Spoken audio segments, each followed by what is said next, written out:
Bonjour à tous, on se retrouve pour la suite du montage et pour faire un petit point sur notre Citroën C4 WRC 2008 de Sébastien Loeb. On est arrivé au numéro 83. Alors, on va commencer par ce qu'on pourrait appeler des défauts. Alors les défauts, le premier défaut, ça serait un peu la complexité à construire ce modèle. Car faut être honnête, si c'est le tout premier modèle qu'on monte, ça risque d'être compliqué et beaucoup risquent d'abandonner avant d'aller à la fin. Maintenant, quand on est habitué, qu'on a monté déjà quelques modèles, ça va déjà beaucoup mieux. Après, pour quand même pallier à cela, il faut avouer que le résultat, le rendu est vraiment exceptionnel. C'est vraiment un très très beau modèle. Alors, le deuxième défaut notable, il vient des suspensions. Voilà, moi j'ai la roue ici qui a lâché. La suspension, c'est la troisième que je remets et qui a cassé sans aucune manipulation. En la sortant du carton, clac, pour continuer à monter, ça a lâché. Donc, le premier coup en la montant, je l'avais cassé. J'avais donc recommandé un numéro à Altaïa. Il m'avait renvoyé un numéro quelques temps après. Je l'ai remonté. Ça a recassé. J'en ai racheté un autre qui a tenu quelques temps.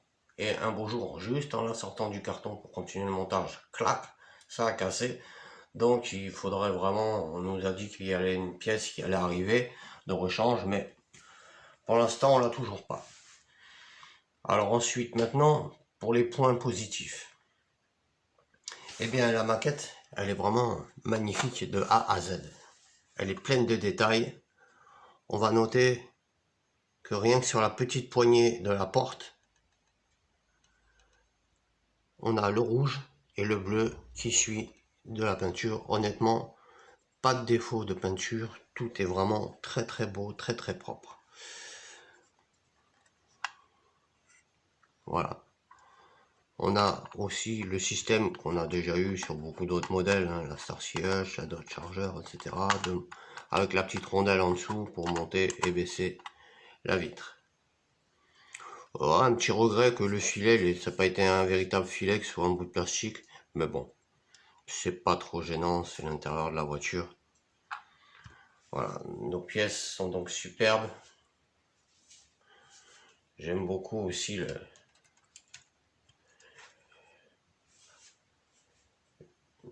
ce qu'ils ont mis sur les pots d'échappement. Ça fait vraiment assez réaliste.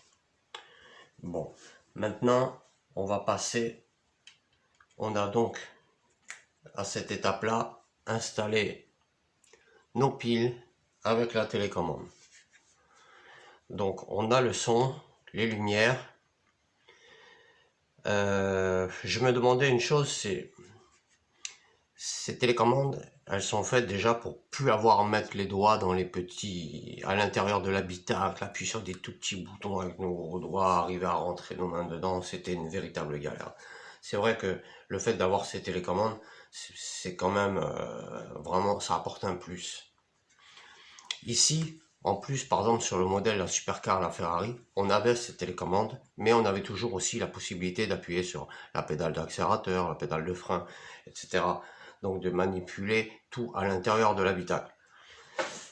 Là, moi, je trouve que c'est bien d'avoir supprimé ça, parce que du coup, au niveau de la pédale d'accélérateur, il n'y a plus à installer encore un fil avec un branchement et un bouton qui va cliquer et déclencher l'accélérateur.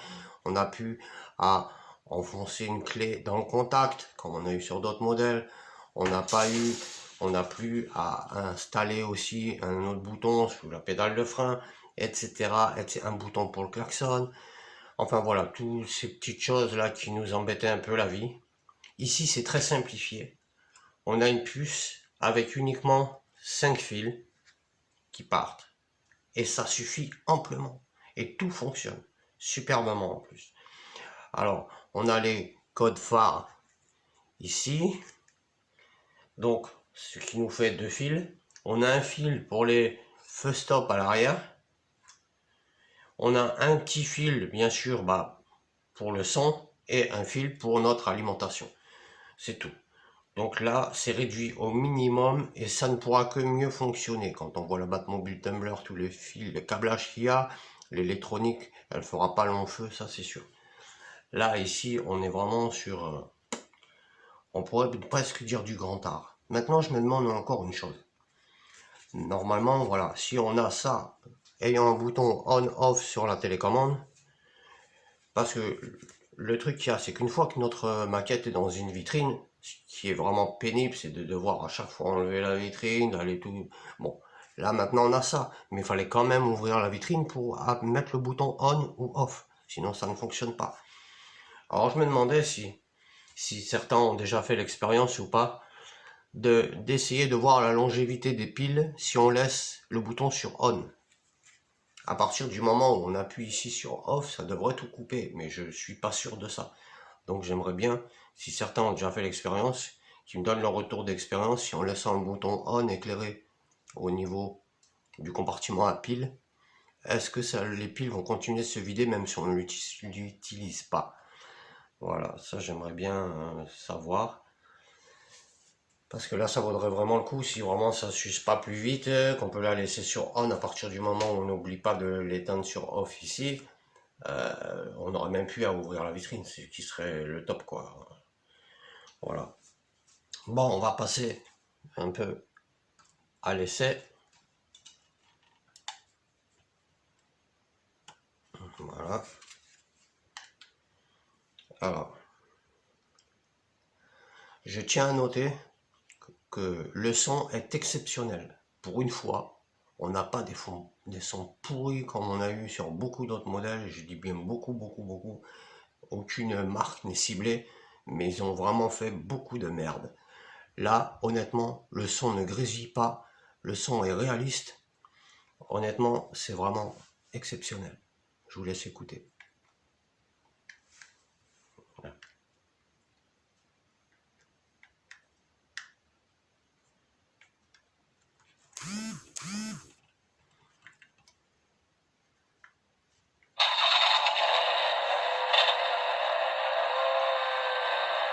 Démarrage de la voiture.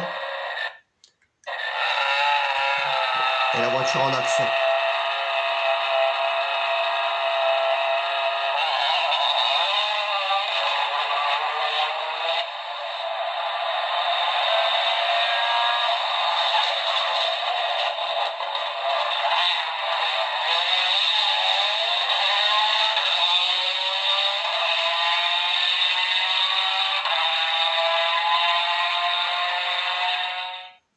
C'est vraiment exceptionnel. Là, le son, il ressort sûrement pas bien. C'est filmé avec un vieux téléphone portable. Donc voilà, ça ressortira peut-être pas bien sur la vidéo, mais croyez-moi, c'est un des meilleurs sons, si ce n'est le meilleur, que j'ai entendu sur une maquette. Voilà. Alors après, on a le klaxon. On a les codes qui sont éclairés. Puis on a les phares. Et bien entendu, les feux stop. Voilà.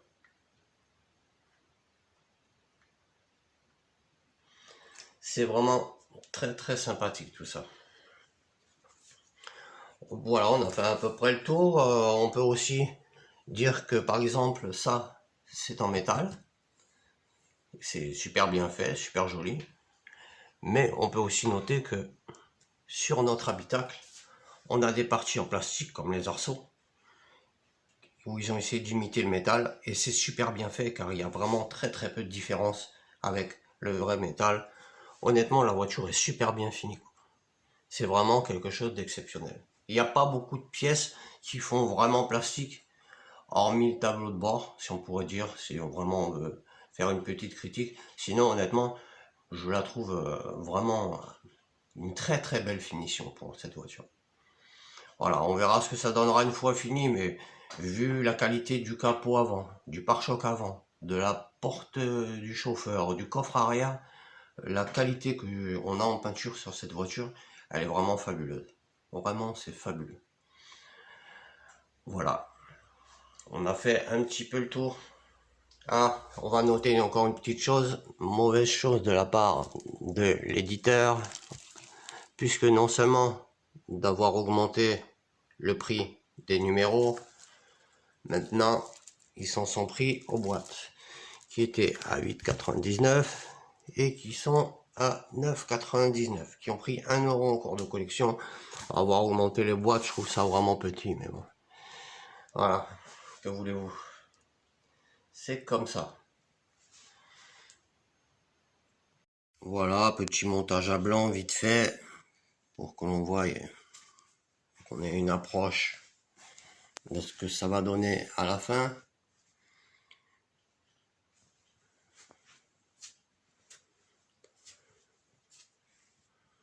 Je voulais noter aussi que le rétroviseur est en métal, et ça c'est quelque chose encore une fois de plus d'exceptionnel. Tous ces petits rétros en plastique qu'on a eu qui sont pétés en les manipulant et tout, là c'est du costaud, c'est du fer.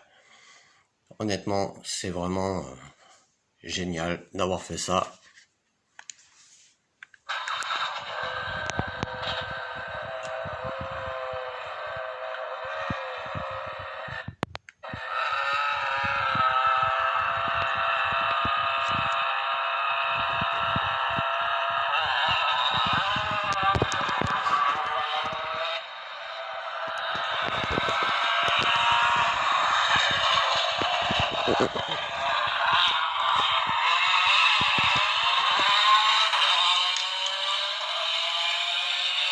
Je vous dis à bientôt les amis.